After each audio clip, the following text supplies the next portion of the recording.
I'm gonna, but I don't think so. I might have a rake. Have you not got any vodka either?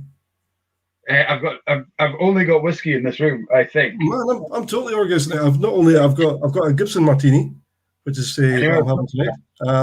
I've got a bottle of Vesperus sitting here, which I'm going to have after that one, with a wee bit of apple. And I've also, keeping the apple theme, I've got myself a wee bit of Calvados.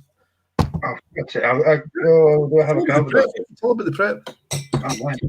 Good evening, Neil. There's a wee bit of apple in the Inverurie. Yeah, we'll go with that.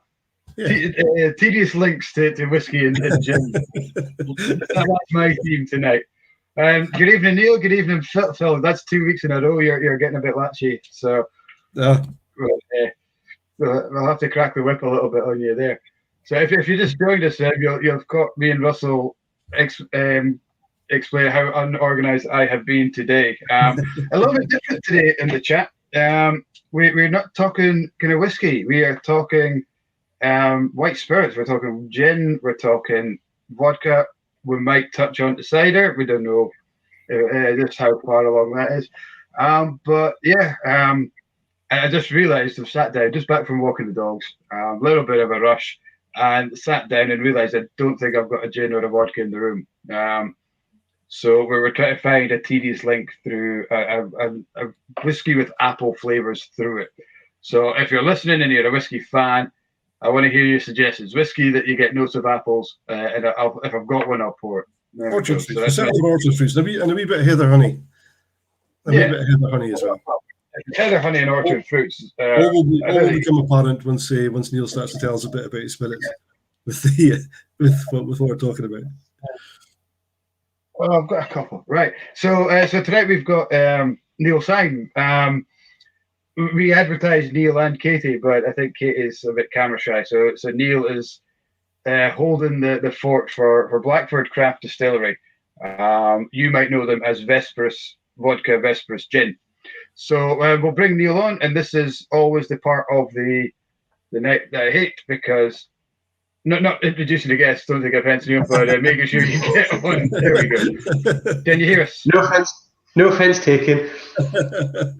I know Katie's got the kids, so this is the kids' bedtime. So she's sitting there. She's not feeling it. She's got a cold at the moment. She's not. She's just not doing too well. But yeah. But yeah, no. Thank you for inviting me along. It's something a little bit different. So it's good. Yeah. So I mean, I don't know what do you want me to. Where you want me to start, or just kind of run through kind of where we kind of got going from, or? I think that's a brilliant place to start. We kind of, as usual, when we catch up, just in the green room, as it were, and we end up talking about a load of stuff. I mean, when we had Mark Rainier on, we couldn't actually get him to stop talking. It was quite difficult to try and interrupt him. To say, "We're not live yet. Can you hold? Save it all. Save all the good stuff. Save it all, absolutely. But yeah, I mean, tell us a bit about what it is you do then, Neil, and how you got into the spirit making business. Yeah.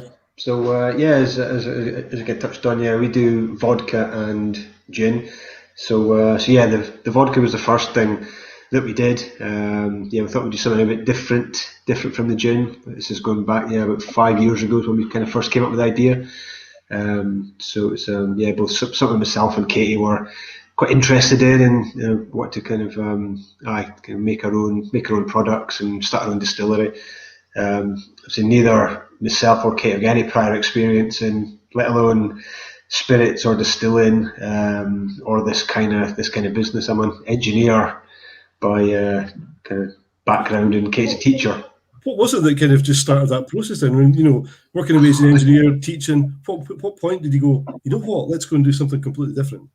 I think I like the idea of building my own distillery, so the kind of technical kind of aspect of all that kind of stuff. I work in sort of the oil and gas industry, so it was, it's kind of all the kind of applying that sort of engineering into building my own distillery. So we already had the building, so we own the building that the distillery is now in. And Katie, she likes kind of cooking and recipes and all that kind of stuff, and all that kind of. So she liked the idea of like developing her own gin. So she comes up with ideas, and I get to stand out in the distillery and make it. So it was seeming quite a good sort of kind of balance to it. Yeah, just something about it. Yeah, we quite fancied it. It was a kind of up and coming sort of kind of craft, craft gin and vodka was just becoming quite a big thing. So yeah, well, it's kind of quite fancy kind of jumping out of that. So it was good. That's how it first came about. It, as I say, a lot of kind of learning from that, having no prior experience in the industry at all. So it was good. But I like to think of the distillery as my baby, and then the gin and vodka and all. I think that's Katie's thing. So that's kind of the way. So yeah, it's not the distillery is quite finished yet, but I know. So it's good. Yes. If you had any ideas that you just said we that's impossible or we can't do it, how wild is our imagination when it comes to that kind of thing? With the products, the kind of the things. Well, I don't know. There's been a few. The biggest problem is actually if you come up with the idea, it's okay making it in really small batches. It's when you actually try and scale it up and make it something that you can actually make.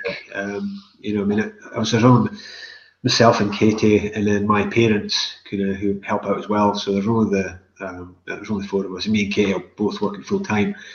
So it's there's a lot of if something takes too long to make, and it just requires too much time, then it's not kind of possible. But I think there's a whole shelf in the warehouse that is full of all kinds of weird and wonderful things that have been done over the years. So it's So there's nothing I don't think we've kind of not been able to do or hasn't worked. It's just trying to get something that's kind of scalable. I think the latest thing is the orange gin, which is what we'll be hopefully releasing.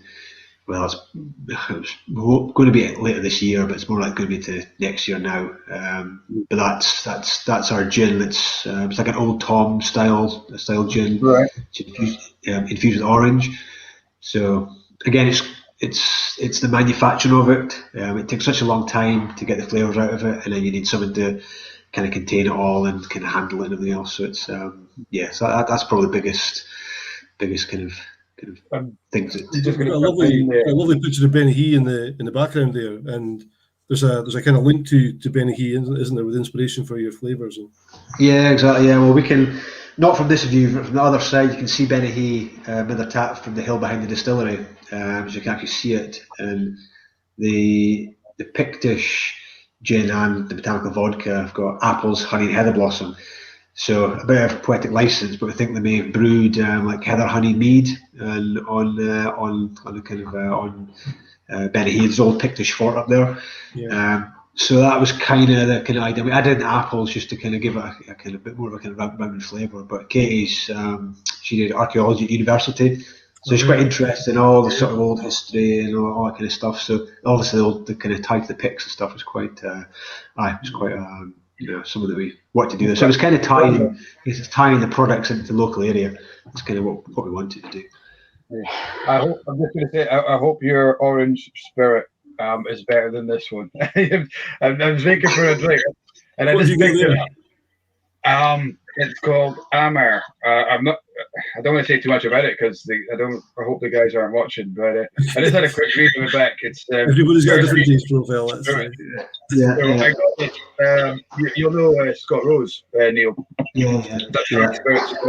He bought a few things on auction, and he gave me the spot, and he says, "When you get a chance, let me know what you think." So it's the first time I tried it, and I thought, it's a bittersweet orange spirit. I thought, white spirit, that might be quite nice.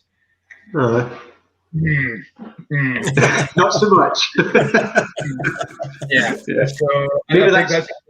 No, but listen, honest feedback's the best. Honest feedback's the best feedback. Yeah. Maybe that's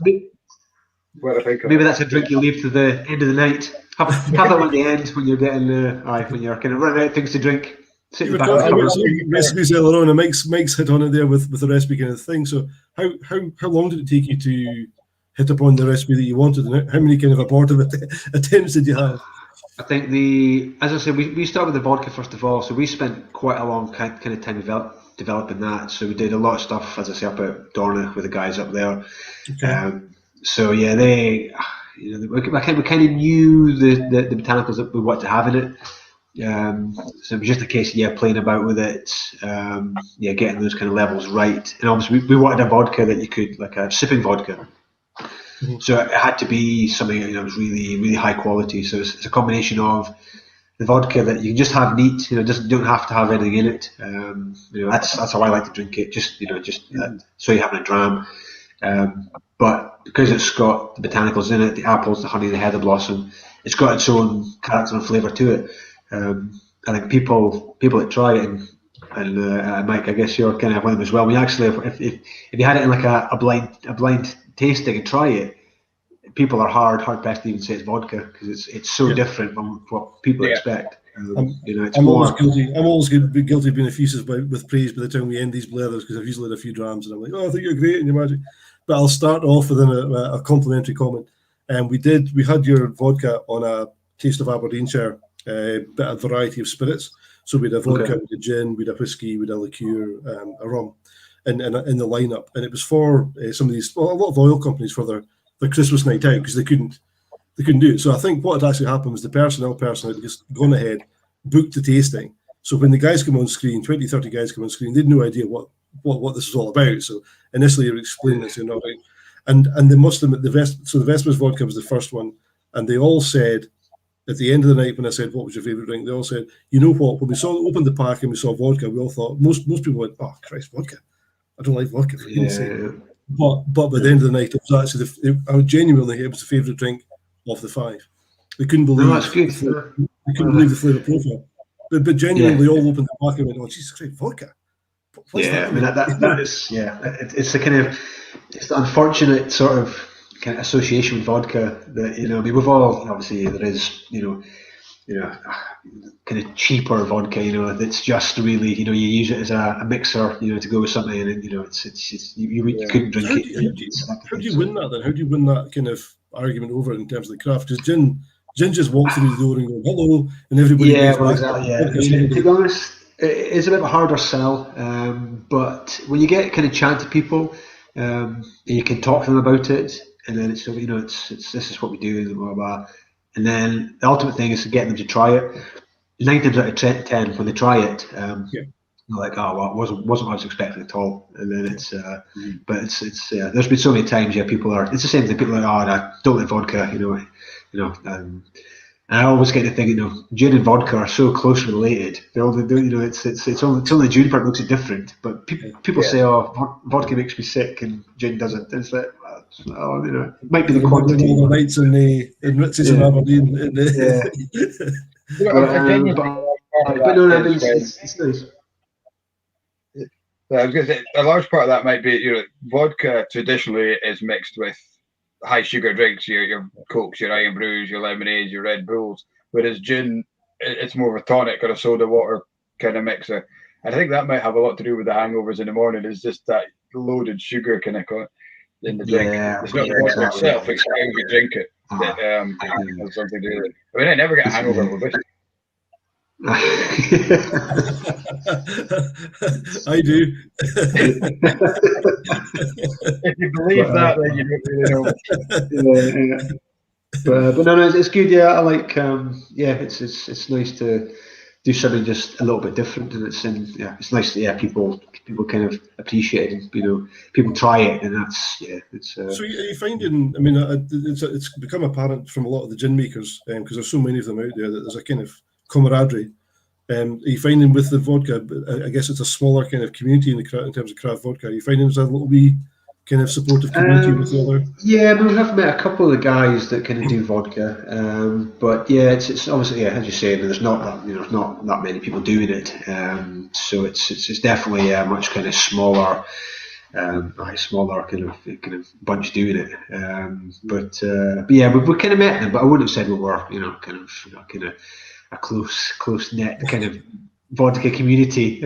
Still the cool kids eyeing each other up. Yeah. I think maybe the other guys that make the vodka, I think they're a lot bigger than we are as well. I think they're kind of they're kind of larger scale than us. And so it's the vodka. Yeah, I mean we do. obviously we do the gin, and the gin does, that's the kind of bigger the kind of bigger product. Just because it's more people are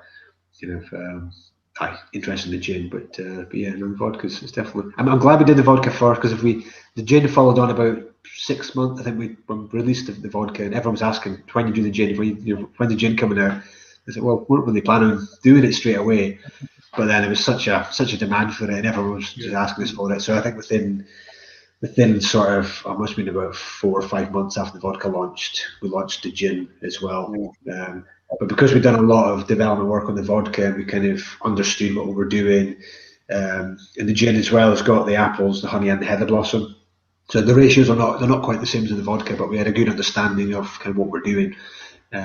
So where we spent probably, I don't know, a good maybe 6 months or so before we released the vodka, getting it perfect. The gin came along pretty quickly because we understood what we were doing, and you can design that flavour profile. Or I say we, Katie. So Katie's got my palate's not nearly as well, that's what we say all the time when we're on these chats, and when we do tastings and things. Women have got a far better palate and a far better nose than men. It's just, it's physiologically proven. And I think they've got a better intellect and been able to actually put names to things as well, whereas we're a little bit more blunt. I think it's. I always talk about it in terms of colour as well. If you're painting a room, I'll go, oh, that's red or that's blue, with a green, and they'll come out with every shade of green and blue. The only shade I know is racing green. That's kind of British racing green. That's like a thought as well, isn't it? So it's not really that descriptive. Been watching. Just popped on a comment there in the chat. He said it's good to see you. There'd be no Little Brown Dog projects without the help of Blackford. And that just kind of underlines what Russell was saying about that kind of community. You guys kind of scratch each other's back and help out. And both. So Andrew's Distillery, not far from where the photo behind you is taken as well. So it's very close to you. Yeah. No, I mean, it's definitely good. I think, whether it's kind of vodka or kind of gin, the kind of smaller places, we do know, we know a lot of the guys, and there is definitely okay, technically, yes, you're kind of competing businesses, but, it doesn't, you're all kind of sort of, friends, mostly. Everyone kind of gets on. So but I think they're products that most people, certainly from the working in the shop and knowing our customers, people want to try everything local. So they won't just have Vespers on the shelf. They'll have Vespers, they'll have Lost Loch, they'll have Little Brown Dog, because they want to support everybody. So they'll buy everything. So I think it's not wholly competitive. It's not like, I prefer this to that. Everybody wants to support everything. Yeah. And I think the market's big enough to support that as well. There's enough people buying. So was that? I hope so. Yes. We've got a new boy. We've got a new boy in the street as well now. Of course, yes. I think as well, by visiting some of the markets and having you guys out, I think it's important that, especially at the moment, or certainly when you guys started up, the fact that you were going to the same shows, the same festivals, the same markets, but you guys who are on the front line are also the guys making it. So you're meeting. Your Peter Dingens, your Peter Sims, your Nick Smalleys, and these kind of guys. You're meeting them all every other week. So I think it's important that you have that kind of camaraderie. That because not only are you guys making the gins, but you're sitting, or the vodkas or whatever, but you're also selling it as well. And I think that has helped build that kind of, especially in Aberdeenshire, and I'm sure kind of Perthshire and all these kind of other places have got their own little community groups as well. But we find certainly as a retailer, everyone's kind of talking about what everyone else is doing, and it's always in a good way. It's very, very, very rarely that anyone says, "Oh, have you tried such and such a new spirit?" Is, "Oh, I don't think that'll sell very well." You know what I mean? I think it's important. The products are fantastic. Chris has asked a really good question along that kind of lines. Chris Brandy saying, I don't typically drink white spirits, but what would you say is the definition of the difference between vodka and gin? So technically, it's the juniper. So if you, it's the technical definition is it's above 37.5%, and has to be supposed to be predominantly juniper kind of flavour in there. So I mean, if you take any gin in the world, if you could extract the juniper element from it, you've got a botanical vodka. Yeah. That's obviously you've got other things in there, but you've got your angelica and kind of coriander and all that kind of stuff. But yes, it's the juniper that kind of ultimately makes it a gin. And our vodka and gin are made. It's the same process. It's the same still. It goes through it's the same water it's used. It's very, very similar. Just that the gin has obviously got more of the gin botanicals in it. So juniper, and I know by definition has to be the main flavouring of. It's supposed to be, but it's a bit of a kind of it's I don't. Yeah, it's probably. Could you have a vodka with juniper in it, but just enough in it to kind of be there, but not be the main flavour? Would that class as a vodka? I don't know. I think that would probably fall into the gin category. To be honest, I think that's it's. I mean, especially for us, would be because we do both. It's like, yes, that is the vodka and that is the gin. I know they're both quite different, but yeah. Well, yeah. I think that's really interesting that you say the main difference is the juniper, because the juniper's got that kind of that piney, earthy kind of note, but all the other flavours would be there with a vodka, just not that piney, earthy kind of note. And I think this is vodka Smirnoff, that kind of really strong. It's very, very distinctive smell, whereas craft vodkas don't have that. No, not at all. No. I mean, I think with the gin's obviously got the other elements in there to, I guess, they work with the juniper, and you get the kind of balance, and you can kind of design that flavour profile. This is more Katie's remit. This is her strong point. But yeah, if like gin's got there's like a. I mean, if you didn't have like then the angelica, the coriander, all that kind of stuff in there, I don't think it would make a very good gin. I think people kind of expect kind of gin to be a certain way, and there's quite a lot of things you can do, but that is one thing I do like with the vodka. You've got a bit more free reign to kind of I mean, it's a bit more like versatile, as making it as well as drinking it, because you can the vodka will go with anything, cocktails, vodka martinis are great, you can make, you got white Russians, you've got all that kind of stuff, but gin is sort of, gin and tonic kind of, there's other things you can do there as well, but and that's fine. Obviously the market of gin and tonic is huge, but yeah, the kind of the versatility vodka's got is it's so from the engineering point of view, then how excited were you when you got your first still? Yeah, I was pretty excited actually, but it was I can't remember how late it was in coming. I think it was about 3 or 4 months later than it should have been coming. So we were all kind of ready and waiting for it and the rest of it. But I knew what we were getting. We've got an ice still, so I'd been over there to the guys over in Holland to kind of see it, and so I kind of knew about it. So yeah, it was pretty excited to get it. A big, massive wooden container came, and there's a video. I can't remember if it went on YouTube. I can't remember, but there's a video of me and my dad and a time lapse on a GoPro putting it together. Yeah. And it's quite funny watching it. I think what was the soundtrack was the Flight of the Bumblebee. I think Flight of the Bumblebee. Is that still available to see then? Yeah, I'm trying to think where it is. I can't remember if I think it's in Facebook. I think it's in Facebook somewhere. It'll be in the web. It'll be on our page. Is that Katie hiding behind the camera? Is it, Neil? It is. Yeah, she's over. Yeah, she's just. I've got a microphone. I'm not feeling very well. So. Yeah. There's the cough. You should get some vodka. We'll get some honey vodka. I haven't touched the honey vodka yet. Because the heather honey was one of your first products, wasn't it? That came before the gin. Yeah, your vodka and your heather honey at the same time, I think, did it? I think we did. I think the gin came out, and then we did the honey vodka came after that. But it wasn't long after. But yeah, I mean, the honey vodka was something. That was in the summer. Yeah, that was the following summer. Yeah, I think that kind of came about. Wasn't quite the accident, but we didn't really mean to make it as such. We thought, well, let's just kind of. Yeah, we were doing cocktails, weren't we? Yeah, it was vodka for cocktails. We thought, let's try putting the honey in it, to sort of kind of get the ball rolling, and then did it, and it was like, oh, that actually tastes pretty good.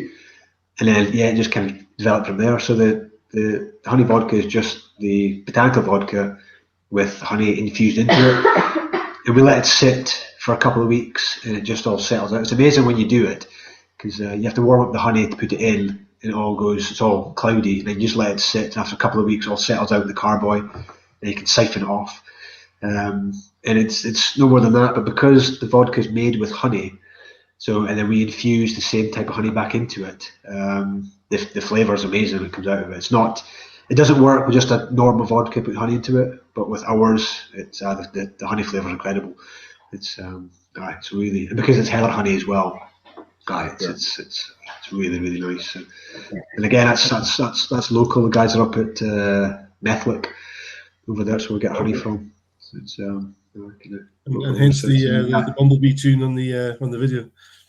I don't know if I was. I think that may have just been completely coincidental. Let's just one of those. It's the Benny Hill one, but we didn't have the copyright. Yeah, well, I think we're going to use the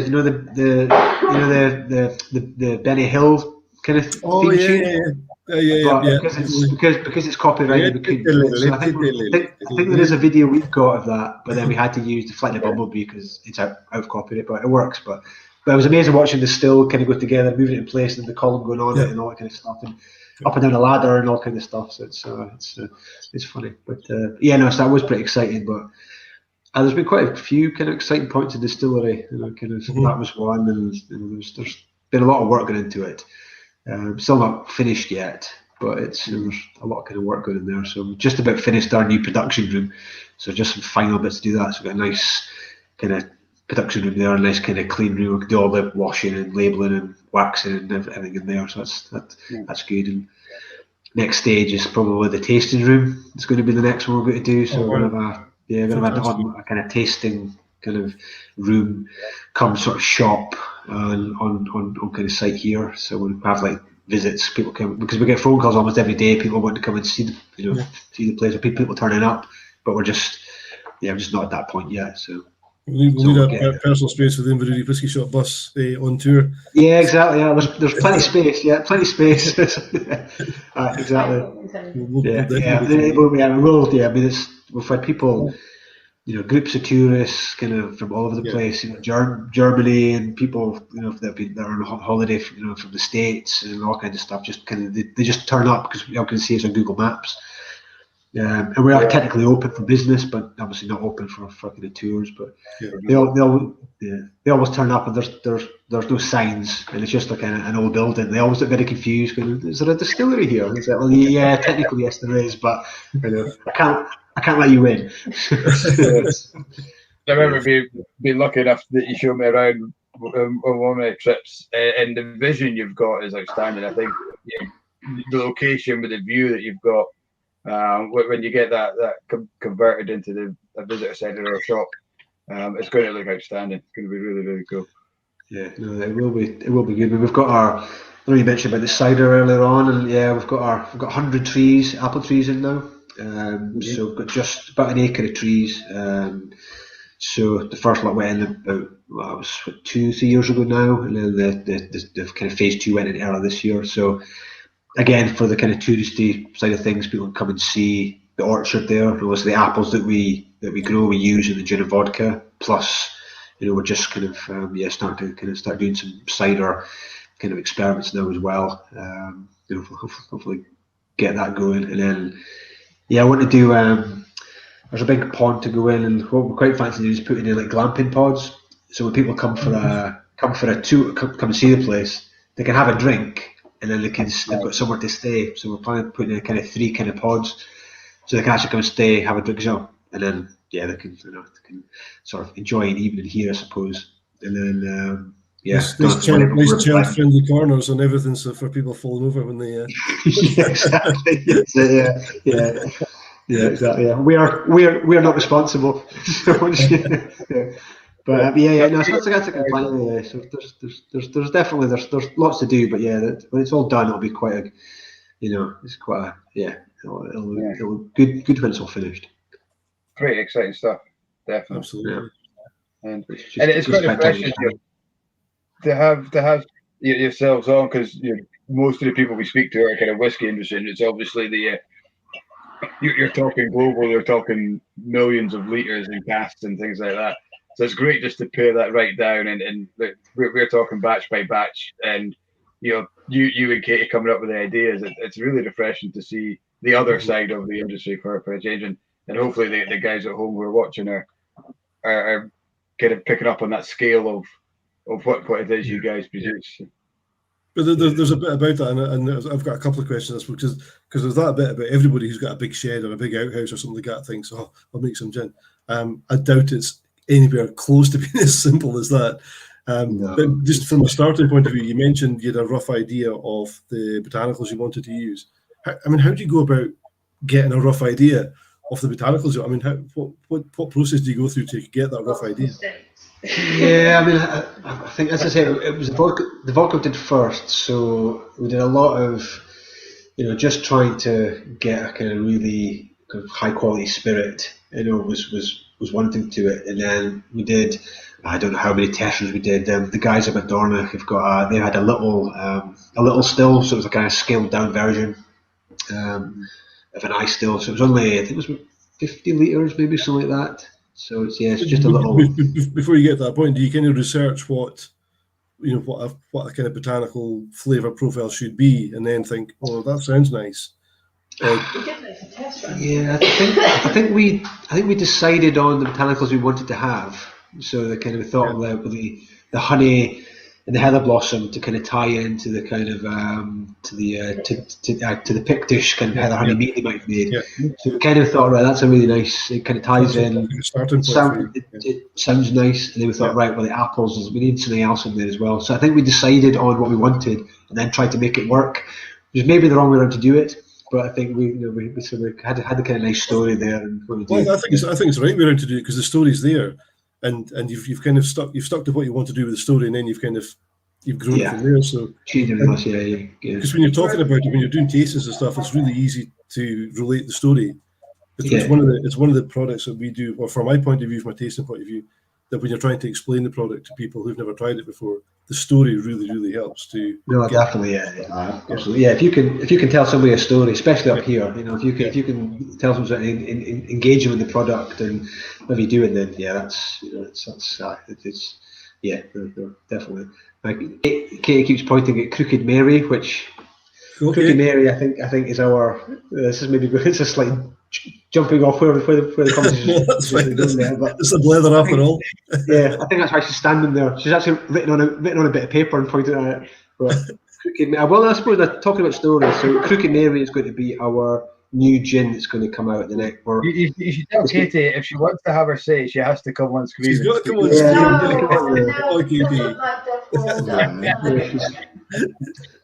But so the Crooked Mary is going to be coming out in the next kind of. Well, it's been planned to come out since before summer, but for various reasons, and a lot of reasons, because me and Kate are very picky on label design stuff. Mel and our various people who've had involved in the label are probably fed up of dealing with this, but we know what we want, and it has to be kind of right. So we're just a bit there with it, but. The story behind it, Crooked Mary is the name of a smuggling vessel, a ship that used to smuggle gin and rum over from Holland, and it used to go right up the northeast coast, so kind of Aberdeen and kind of Peterhead, Fraserburgh, kind of all up there. Yeah. So that's actually the name of the vessel, and there's a nice, well, not nice, but there's a story behind it that one night the excise men called the Gaugers. They caught the smugglers, and there was a murder. There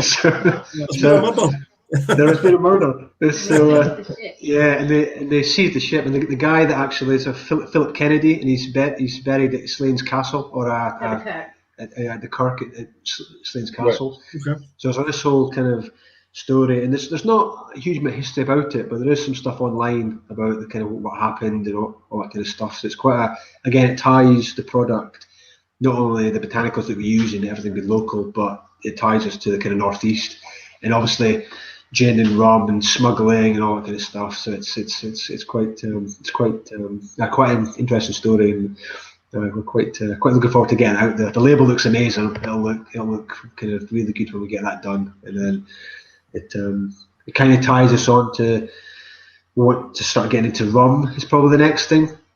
I was just about to ask exactly. Yeah, it ties perfectly into that. That's kind of where we're going with it, but it will encompass sort of have the gin in there as well. So it's like another. We're still going to have Vesperus, but this will be a kind of another sort of kind of brand that we'll have, and we'll do some other bits and pieces with it. So it's just to give us a bit more flexibility. But just put a shiver down my spine with that story, because I remember the Slains Castle thing, and just talking about that kind of murder and what have you. But I still cycle. I'm going to get back into cycling. I used to do a lot of cycling, and one of my best mates from my old work, retired psychiatrist Ross, we used to go out cycling together on a Sunday, and I devised this route from Inverurie, where I was staying at the time, to go up to Cruden Bay, round about Slains, and then over to Hart and back down to Ellen. It was a huge, great big long day. Yeah. And it was glorious sunshine. Glorious. I mean, it was just, the sun was split in the sky. And we were talking about Dracula and Slains and all that kind of stuff. And we're like, well, we're not going to see him today because it's so sunny. But we got to Colston, and we turned left past the church, and it was just pea soup. It was complete pea soup, and the bell for the church was ringing for the congregation. We both just kind of looked at each other as we're cycling along and thought, oh my God. And then this really dark figure started walking. And it was just the last bit of the church, but she had like a black coat on and long hair. Like, oh my God, this is them. Turn around and go home. It was the way we chatted all about Dracula, and it was so sunny that that's not going to happen. We just literally turned left at Colston. It was like, shit. Ties in with the rum story. No, yeah, absolutely, yeah, it's good. So I think it's that kind of whole kind of area. I mean, I'm from Longside originally, and I've got a lot of family up kind of Peterhead up that kind of way. So it's quite a nice. Again, it kind of ties me back to kind of where I kind of originally came from. So it's nice. So yeah, as I say, hopefully it'll be the next month. I think is the kind of launch for that. So it went from a spring launch to a summer launch to an autumn launch. Now it's going to be hopefully get out for Christmas launch. Sometime after COVID launch, yeah, absolutely. Yeah, so exactly. So, how were you guys affected by the whole lockdown? Yeah, I mean, we were actually. I think things were going quite well before all that happened. We were stocked in a kind of lot of smaller places. But it was good. But I think after that, that kind of happened. It was a lot of them weren't open, or it was just everything just kind of went quiet there. But so yeah, I mean, it was tough. We did go into hand sanitizer at the beginning, so that kind of helped a bit. Kind of did some stuff there just kind of help there. But again, it was more a necessity that people people were needing it really. Yes, so we did that. But I mean, fortunately, as I say, I'm still working full time, so I was still working. You're still working full time then as well? I'm still working full time, yeah. Wow. Same as Katie as well. Katie's full time teacher, and I'm a full time engineer. And making gin at the same time? Wow. And vodka. Yeah. I always say I've got my 9 to 5 job, and I've got every other hour. Is the is a distillery. So it's usually I usually get some stuff done in the morning, and then some stuff done in the evening, and then normally Saturday try to have a Sunday afternoon off. Good God, that's really. Is the plan to eventually just be able to stop? I mean, or do you enjoy engineering? That's what I like to do. Yeah, that's what I kind of want to kind of do. So I mean, I'd like to. I don't know if anybody listening from the company that I work for, but I'd like to drop my hours down, drop a day. But to be honest, it won't be a big surprise because they know what I do, and they know I've got this going on and I've got other things going on. So, but yeah, I mean, it'd be nice. Yeah, I've got to that kind of point. It'd be nice to kind of solely concentrate on that because it is at the moment it's just a time thing really. It's trying to juggle a lot of things, and there's only so many hours in the day. You can't have any time for any hobbies or anything then. I don't have no. My hobby is the distillery. No, it's unfortunately. You always wanted to mind it. Yeah, well, Katie says I always want a man cave. When we first bought the house, Every man wants a man cave. Yeah, well, that's what the distillery was before it was a distillery. It had the had the motorbike in it and all that kind of stuff. It's going to have the pool table, everything else in it now, and now it's full of gin and vodka and all IBCs of stuff and everything else. Isn't it? You've got the other direction. Yeah, Most exactly. kind of get a pool table and buy in their own booze. You've got rid of the pool table and make your own booze. So I'm kind of thinking that if I can get it in, I'll try and put the pool table in the new tasting room and just make it a table. That's kind of a plan. But I've just spilled the beans on that because Katie's standing there now. She's going, we'll see. just imagine the look coming over from the other side of the camera. Yeah. Well, you wouldn't even really see it was a pool table because it'd be covered over. So we've got a log burner to go in there as well, which again it goes back to the kind of engineering side of it because it's got a back boiler, so we'll use that to heat the rest or heat the production room, and we can also use it. The plan is to preheat the water for preheat the still as well. So it's kind of like a bit of a kind of other kind of side to it, kind of engineering, kind of technical thing there to try, because we run off a diesel generator at the moment because it's 3-phase.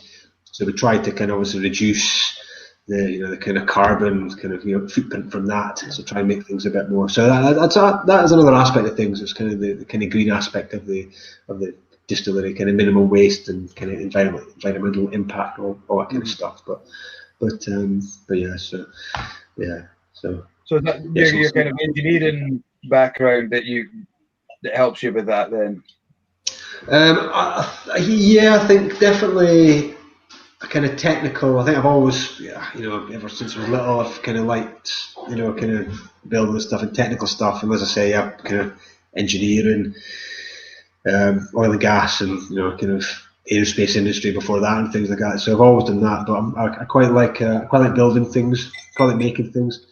And I think everything we've done so far, myself and my dad have done everything.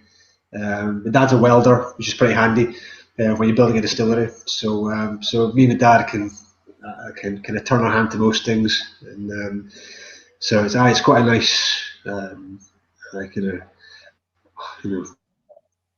I say project, but it's a bit bigger than a project. It's big kind of ongoing development. So it's good. But yeah, I think it's definitely helped. I think just understanding how things work. Yeah, I was just thinking, how did Alonso alongside get into invention and stuff like that? Then what was when you were growing up? Were you always into that kind of making things? Yeah, no, I was. I mean, my dad's a welder, so he worked offshore, so he's quite kind of technical as well. And I suppose my mum as well. She's very like kind of numbers and maths and all that kind of stuff. So I had a sort of practical side from my dad. And then I had sort of kind of the sort of theory and technical stuff from my mum. So it was kind of worked quite well. So, and they both as I say, they help out with the distillery. So it's good still. I have them kind of doing stuff. So but yeah, both kind of different things that they do. So it's good. And, but yeah, I've always been kind of. Ever since I was little, I was taking things apart, or doing stuff with Lego, or that kind of thing. So clearly doing it in the right way. Because I had a friend I've got a mate who's a serious cyclist, and his older brother, once decided he was going to strip down his bike, and just kind of clean it all up and put it back together again. And when he was finished, he had a bag full of bits. He said, "Look, all the bits I've saved." How well did the bike go? That's not quite how it works. Like that's just weight saving. That's just weight saving. Saving some weight off it. Make it go a bit faster. There was a bit of that until the wheels fell off, I suppose. So, but no. But yeah, no, I like that. Yeah, I mean, I like you mentioned about hobbies and things like that. I quite kind of like cars and motorbikes and that kind of stuff, and motorsport stuff and that kind of stuff. So yeah, kind of technical side of things are quite quite kind of enjoy. So I like building stuff, using my hands to make stuff. It's nice to make something and stand back and look at it kind of see what you've done. It's like that. So, what's your ideal car then? My ideal car? Yeah. 911 GT3 RS would be my ideal car. Porsche. Yeah. There's a guy down the road that's got one. It's a GT3. So it's I think you're stealing it now. Yeah, well, I haven't quite got that desperate yet, but I know where he lives, so I mean, swap it for a bottle of Vespa's gin or vodka. Yeah, absolutely. Yeah, but no, I think. What would be your ideal car that Katie would let you buy? Well, we've actually, we've actually said that once we can afford it, I'll get my Porsche 911. Is when so that's my. Katie, she said it. She's happy, and I said, yeah, it's got back seats and it's got ISO points in it, so we can get the kids in the back, so it's all right. But yeah, we're not quite at that point yet, so we'll see. But no, that's my kind of thing. So if I had the time, it would be more once the empire's built. Yes, well, that's it, exactly. That's it, exactly. Get this done first, and then we'll see. But I'll need to build a garage before that, so I've got plans from a quadruple garage to go in as well. So it's just I know where it's going. I just haven't managed to get much further than that. So yeah. Good plan. We've got a question in from Phil Dixon, who's one of our regular watchers. He's asking what distillate flavors are you looking for? I suppose for gin vodka, you're looking for something as clean as possible, aren't you, so that you can import your own flavors in there? Or so he's asking what flavors do we look for in the finished product, or so the distillate flavors, I would be thinking would be pre. Okay, well, I mean, for us actually, because we add in, as we are doing the distillation, we add in the apples and the honey and the heather blossom into the still, so that all goes in. So as it's coming out, you can taste those flavors. I've actually got, speaking of that, I've actually got a bottle here, which is 75% vodka.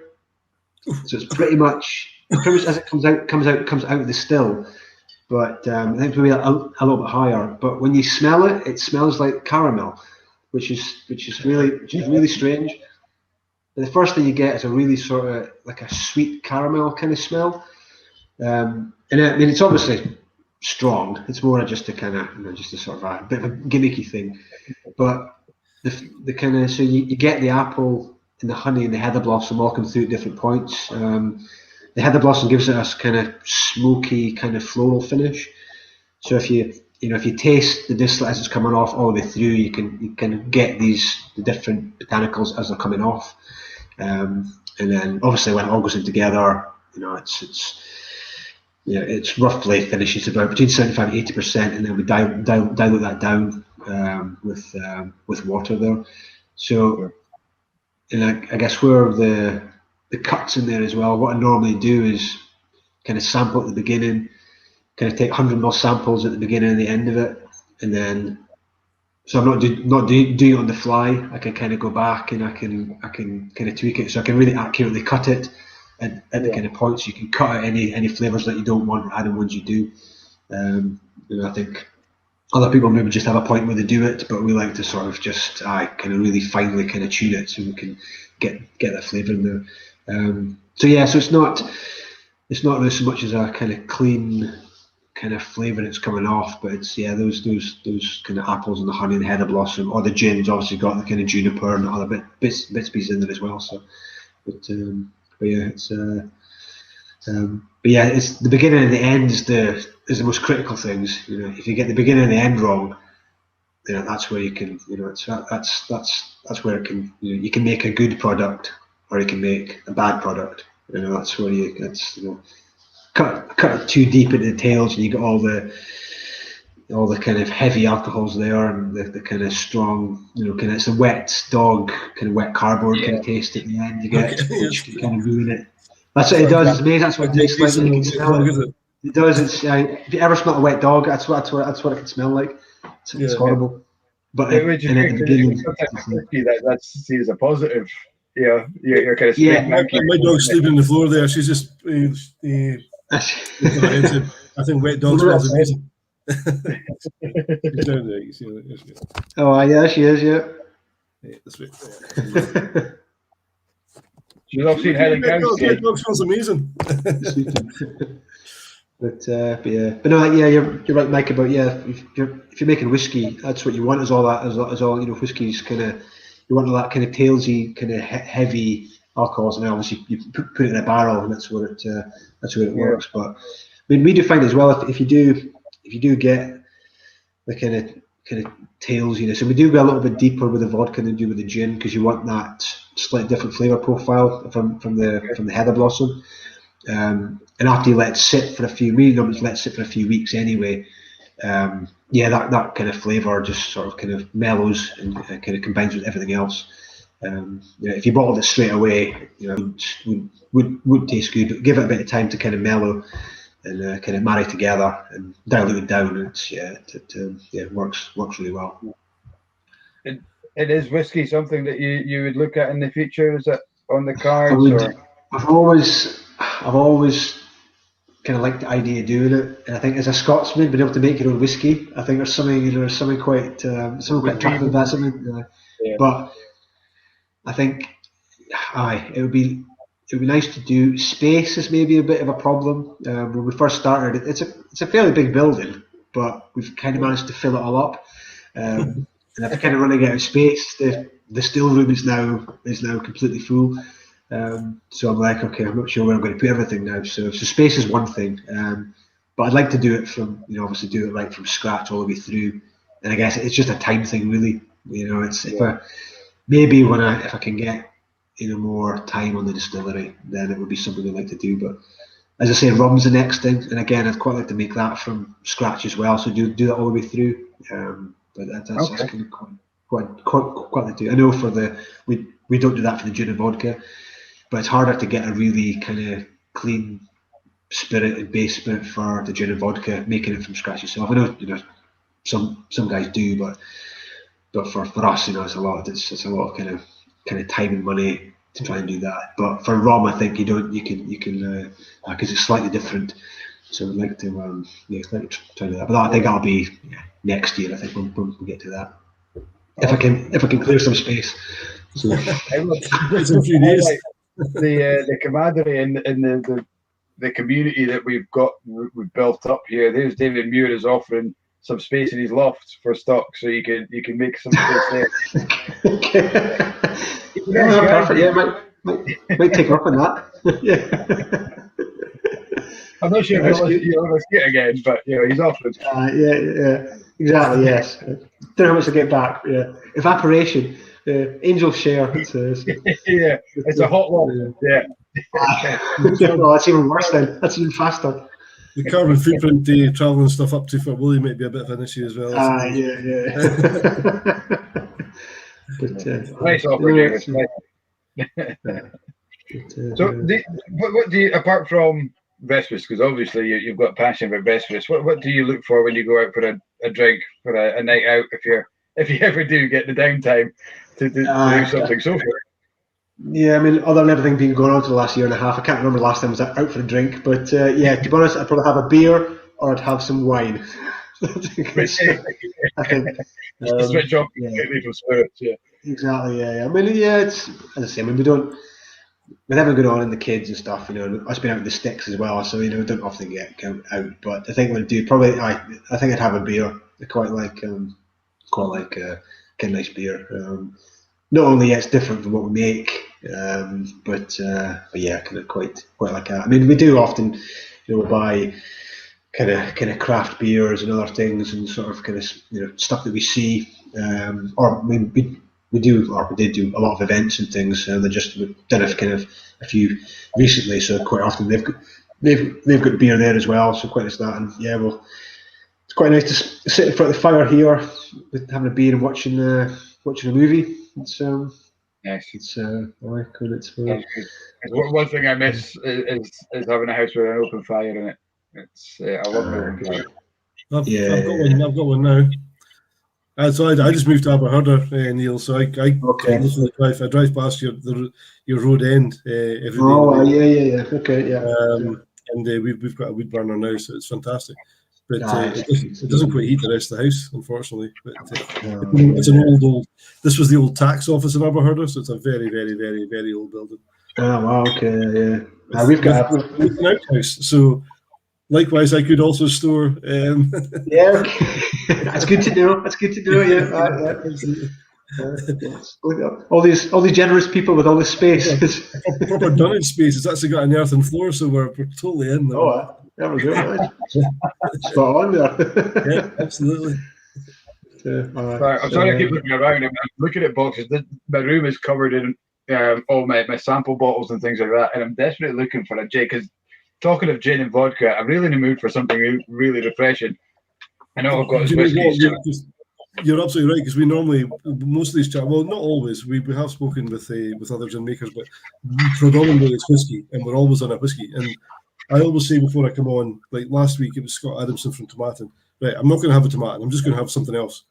Because I knew Scott was really looking forward to it, and he was like thinking, I don't know what beer and whiskey I'm going to drink tonight. So I knew he was going to drink non-Tomatin. I thought, I'm going to drink non-tomatin too. Yeah. But because it was him, I ended up having a bloody Tomatin. You just can't. You obviously you've got to do it, but yeah, if you're drinking somebody else's, it's like okay. That's right. Because the Blether is about getting to know you guys and getting to know what makes you tick and you know what life is like and how did you go about doing it. But I'm drinking a Vespers now. That's me on the.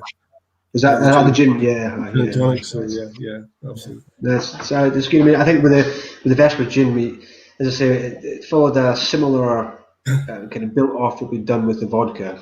So we'd done previously, and then just tried to. It's not overly complicated with the botanicals in it. Oh yeah, look, there we go. There we go. Look at that. So I feel bad now that I found it because it just shows you that I haven't drank it yet, and it's one of the samples that Katie gave me. Is that Summer Berries one? Is that a small bottle or is that one far away, Mike? Is that? Is it a Summer Berries one, Mike? I'm not sure. It doesn't say Summer Berries on it. All I've got is 6 acres on the label. Oh right, okay. Yes, I think that. Yeah, it was one of our. Yeah, this was before the Crooked Mary one, so we're just kind of playing with the kind of names. So the 6 acres was potentially going to be what we're going to go. But then that's kind of Winnie the Pooh. That's a very limited run. That one is. Yes. Put it back. Fill it back out with water again, and oh my God. Yes, 6 acres reference to Winnie the Pooh at all, or was that just? No, 6 acres. We've got 6 acres of land here. It's just there, so the distillery is kind of set 6 acres. So, what was that? Was it not the 9 acre wood, Winnie the Pooh? Was it 6 acre wood? No, it might have been. Is it 9 acres or something? I can't remember. 6 acres. We'll have to Google. Oh, guys, get in the chat. Let's see. Yeah. But it was a nice name, but it didn't. We wanted something a bit that would spark a bit more, a bit more interesting kind of name. So hence the Crooked Mary, because as soon as you say that to somebody, people's ears kind of. Hear that and go Crooked Mary. That's a funny name. Usually makes people laugh first of all until I tell and then I say because it sounds. 100 acres. Oh God, we're not even close. It's 100 acre wood. Oh, is it? Okay. Oh, there we go, Katie. Sorry. 100 acre wood. A little bit off. A little bit. Katie's been telling one of the Pooh stories to Kiss and I. She's like, for God's sake, 6 acres. Yeah, 100 acres wood. But yeah. So was the recipe for this one the same idea as Crooked Mary then? Yes, it will be. Yeah, it'll be. I think it's gone from. I can't remember when that was. That must have been a little while ago. That one. So I think it's changed, tweaked a little bit from there. I think. So the Crooked Mary's got like raspberries and strawberries in it. So it's a more. That's a kind of fruitier, kind of softer gin. That one. So that'll be the first one, and there'll be an orange gin will come out under that brand as well. So it'll be an Old Top orange gin, which is really nice actually. It's one we always get asked for. but we make it such small batches and it takes so long to make that we don't have very long. Katie's mum she loves it, so whenever we go down there, it's like we have to have some of the orange gin. So it's the parents are big fans, aren't they? They're kind of your number one fans, I think, at the moment, aren't they? They champion every. Yeah. They've even done deliveries for us as well. Yes, there is. Yeah, no. Every time they were up a few months ago, and the car went back down the road full of cases of things and things of tonic and all kinds of stuff and everything else as well. So I think the back of Paul's car was fully loaded because her family's down there. So yeah, there was various orders of things went down there. So it's that's good. Just as I say, it's just try to find the time to kind of juggle everything and kind of decide on what kind of needs to be done and this kind of thing. So it's but it's nice. If I wasn't chatting to you guys now, I'd be out in the distillery doing something. So I'd be out there. We've saved you from a night. So yeah. So we need a night longer. You're going to start work at 8 o'clock instead. Well, absolutely. Yeah, I know. Well, yeah, there's some kind of time left, isn't there? So we'll see. But yeah. So it's good. But I mean, it's like it's good to speak to you guys as well. I think Mike, you were the first person I think we contacted when we were first starting with the vodka, and I think you're the first person we phoned. Yeah, we met at the Taste of Grampian. I remember because it was only the vodka you had. Okay. That was in June or July that year, but Yeah. Because I think we spoke to you before. I think before we even made the vodka. Excuse me. I called you and said, I know we're done this. You said, yeah, that sounds great. When it's ready, I'll have some. And you were the first person I spoke to. I was like, oh wow, that was easier than I thought it was going to be. So it was a good start. But I think that was a good few months. It was just kind of see would it be something you'd be interested in. Yeah, but yeah, you were interested in. You need to go through that process, don't you? You have to show that people are interested in the product to get the license. Yeah, exactly. I suppose that's you. You didn't have to do that before, but yeah, I think there's one thing we always want to do is give local you guys a chance, and we'll take it. And even if it's just a case to start with, let's see how it goes. It's always something we want to do. Yeah, I mean, it's great. Whenever there's, we get people calling, as I say, people turning up, and we can't sell from the distillery yet. So I always say, going to the Inverurie whiskey shop. That's the closest place. So it's our it's the closest shop to us, and point everybody that way. So it's there's that bit about trying to promote Aberdeenshire, and the fantastic thing is some of the best gins that we've got in Scotland are from Aberdeenshire. Yeah. So it's a great way of actually promoting the whole area. Get people in with the gin, then we can talk about some of the other things. Even talk about gin first before we talk about whiskey. Because we can get people in, and it's that whole thing about promoting Aberdeenshire, which we're all. And I think as well we were quite late to the game, weren't we? With the gin in Aberdeenshire, there was a long time where we had nothing, but we fairly hit back in throws. Yeah, definitely. Yeah. No, I mean, I think there was a lot of a lot of places down south that. We always say there was like the first wave of the kind of the craft gin kind of places that kind of came along, and I think we are probably kind of myself and Katie, the business probably in the second wave there as well. So it's. I also think the Aberdeenshire gins are actually gins and vodkas are dedicated white spirits makers, whereas a lot of the other places were making gin to fund a distillery that was waiting to mature whiskey. A lot of the other stuff. So, in my mind, I think most of the Aberdeenshire gins are gins and vodkas are about that product on its own. Yes, so the efforts into making that, it's not a byproduct to make money while they wait for their whiskey to be matured. It's not just a cash cow to kind of cover It's a proper concentrated effort to make a fantastic product. Yeah, exactly. And but it's all about sort of. The kind of provenance of it and the kind of story behind it, and the kind of as much the kind of quality of the product in the bottle as the way it looks. as well. It's trying to kind of get all those kind of elements elements right. It's because it's it is. We like the bottle because it's the right height and it's the right shape and it's not taking up too much space. It's not big and round. It's not too tall. So you've won us over the. Really like it. The only thing that's a pain is when you label it because it's square. Yeah. So obviously it's got numerous labels on it. So it takes a bit longer to kind of label it and all the rest of it. Yeah, you can't get a wrap around it. Yeah, exactly. Yeah, it's kind of different. But no, I mean, we always get comments about the kind of the bottles. There's not very many people that are using that kind of bottle. Yeah. So it is something quite unique, and the wax dipping as well makes it kind of stand out. So, but nobody else will do the wax dipping because I'm too critical of other people doing it. So every single bottle is done by me, which is. Yeah, so that's like me with the packing for Tony. I'm the only person Tony will let pack some certain things in the shop because of the standards. So. I'm sure Tony and I could. Tony could, and then she could show me how to dip the wax properly. So. There's a knack to it, and it's once you get it, it's fine. But